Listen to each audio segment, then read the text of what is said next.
Ontem, o governo federal anunciou medidas para baratear os chamados carros populares vendidos por até R$120 mil.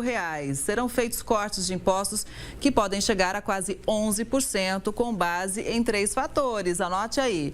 Valor atual do veículo, quanto mais barato, maior o desconto tributário. A emissão de poluentes, quanto mais limpo o motor e o processo produtivo, maior o desconto também.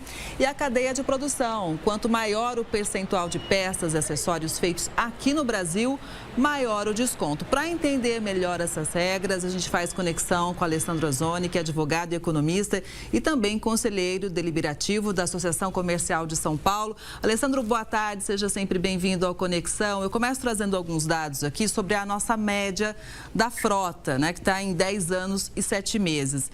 A nossa frota envelheceu, ela voltou para o índice de quase 30 anos atrás, lá para 1994.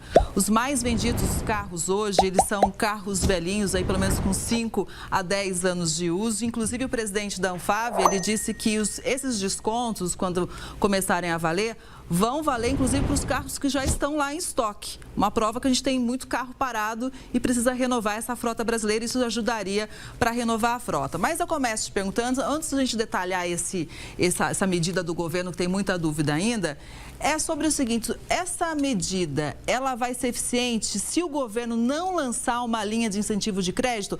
Porque, afinal de contas, os juros estão lá nas alturas, né? Primeiramente, boa tarde a todos. Kelly, sempre um prazer estar com vocês dois. Eu estou com o Heródoto e você que é... Não, o tema é muito mais... você pontuou exatamente o ponto mais oportuno de tudo. Não adianta nós falarmos de um barateamento de uma linha que pode... de uma redução de tributos que pode chegar a 11% se a nossa taxa Selic está ainda em 13,75%, que isso pode refletir no empréstimo direto para o consumidor com uma garantia real que é o próprio veículo, pelo menos no dobro ou triplo dessa taxa Selic. Então, praticamente vai inviabilizar completamente a questão das compras. Lembrando que 60% a 70% das compras dos automóveis hoje são feitas por financiamento, então, praticamente nós teremos uma âncora, enquanto nesse sentido, para quem for fazer a compra à vista, realmente pode ser muito significante, mas para aquele que for buscar um financiamento, realmente vai poder sair perdendo e muito, porque o alto custo da taxa de juros, os bancos com medo ainda da inadimplência muito alta, pode ser ainda que peguem taxas ainda até mais altas. Se o governo não subsidiar uma taxa, como está fazendo em alguns processos, diretamente com linhas diretas com os bancos, diretos do BNDES para incentivar esse setor, praticamente não deve resultar um efeito tão imediato e tão positivo como nós estamos pensando. Doutor Lugini, a Kelly acabou de lembrar que os pátios das montadoras estão lotados. Eu mesmo passei outro dia aqui em São Bernardo e eu vi carro novo saindo pelo ladrão. Tanto carro para ter em todo lado.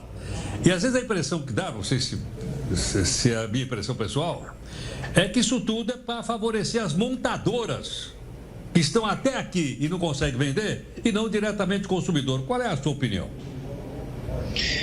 Eu vejo que tem os dois lados. Uma, lógico, porque a base do presidente Lula sempre foi o ABC, né, era um metalúrgico, oriundo dos sindicatos metalúrgicos, então ele tem uma ligação muito direta com a indústria automobilística, tanto como com os produtores ou até com os trabalhadores, então é a base da linha dele, então por isso que essa preocupação em todos os governos que foram passados do PT sempre teve algum benefício para o setor. Nesse exato momento eu vejo não só a questão desses, só para ter ideia, em março, o último estoque medido em março, nós estamos com mais de 203 mil veículos novos para alguns pátios, agora deve ter superado esses valores. Então, aqui nesse sentido, acho que nós temos duas situações, mais de 17 fábricas já estão com pedidos praticamente de férias, né? Praticamente por férias coletivas, justamente pela ou falta de componentes ou estoque muito alto de produção.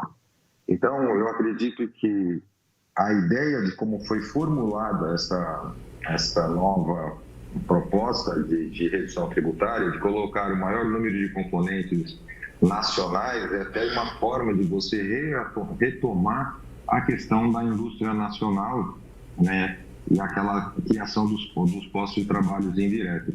E acho que também tem essa preocupação de que se você não resolver a questão, esse paradigma da venda dos automóveis, automaticamente esses 700, 800 funcionários por fábrica estão sendo colocados em férias coletivas, eles possam virar uma demissão voluntária ou até um processo de demissão. E nós sabemos que esse segmento, a mão de obra é muito especializada e a nível de conhecimento técnico, a realocação no mercado de trabalho fica muito mais difícil, porque a área deles é muito precisa em questão de robótica, mesmo a questão de soldas, a questão de motorização. Então, é muito específico que para recolocar esse novo trabalhador no mercado, é muito mais difícil você fazer esse enquadramento. Então, acredito que a política vê os dois lados. Você fazendo os estoques, você automaticamente aumenta a produção. Mantendo a produção, eu faço com que os meus trabalhadores voltem e não tenha demissão. E, por sua vez, com essa categorização, como ele colocou, você vai ter automóveis cada vez mais competitivos na questão de emissão de poluentes e a questão da nacionalização da indústria de componentes automobilísticos para equipar as montadoras. Doutor, uma dúvida que chegou aqui na nossa redação e a gente sempre procura esclarecer as dúvidas dos telespectadores é o seguinte: os fabricantes vão poder vender diretamente para o cliente. Mas a dúvida é a seguinte: quanto que isso pode ajudar na redução de preço? A fórmula ela vai ser um pouco complexa, porque ela vai ser regulamentada ainda. Nós não sabemos se ela vai ser os três fatores cumulativamente, ou seja, somados, o automóvel que tiver menos que polui menos, for mais eficiente, menor preço e tiver mais componentes, vão chegar a 10,96, né? Ou serão categorias à parte, ou seja, menor preço.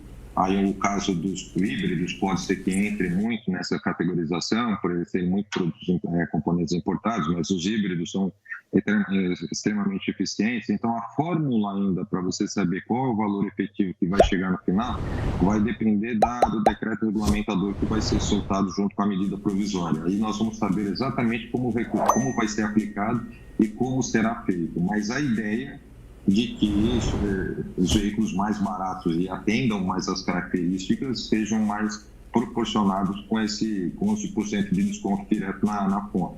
Lógico que as montadoras ainda podem até incrementar um pouco mais, porque elas têm uma margem muito grande, uma margem muito grande que ela pode ainda dar os sons do governo mais um plus, como elas estavam fazendo nesse momento, para poder incrementar mais a venda, para tentar subsidiar um pouco o custo do financiamento.